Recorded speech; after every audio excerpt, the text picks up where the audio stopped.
గురువుగారు, దానం, ధర్మం ఈ రెండిట్లో ఏది గొప్పది? దేన్ని అనుసరిస్తే ఎక్కువ ప్రయోజనం కలుగుతుంది?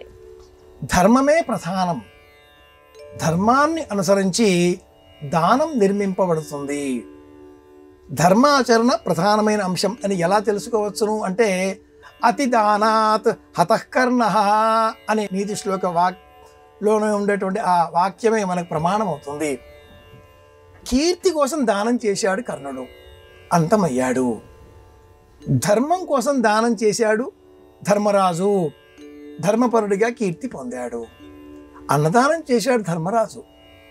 యుద్ధం తర్వాత రాజసూయ యాగంలో అపారమైన ధన సంపదలను దానం చేశాడు ధర్మరాజు.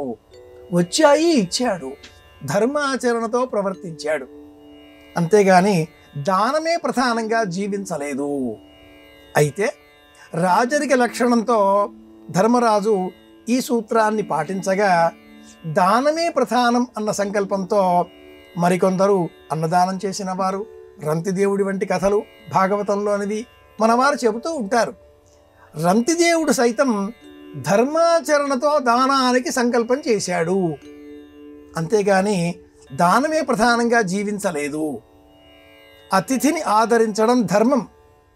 వచ్చిన ఆ అతిథికి తన వద్ద ఉన్నటువంటి ఆహార పదార్థాన్ని అందించడం ధర్మం. ఇలా ఆలోచన చెయ్యాలి.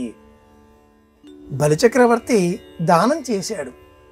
ఆ దానం చేసే సమయం ఎప్పుడూ ఒకనొక సత్రయాగం చేసే సమయంలో ధర్మాచరణ కనుక దీక్ష తీసుకొని ఈ యాగం చేస్తున్నాను, ఈ యాగం పూర్తి అయ్యేంత వరకు ఎవరు ఏది అడిగినా ఇస్తాను అనే సంకల్పపూర్వకంగా నీరు విడిచిపెట్టి ఉన్నాడు.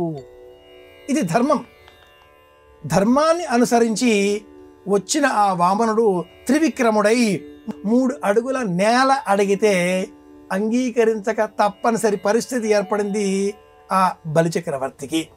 కనుక దానం, ధర్మం అనే రెండింటినీ మనం విచక్షణతో చూచినప్పుడు ధర్మమే ప్రధానమవుతుంది.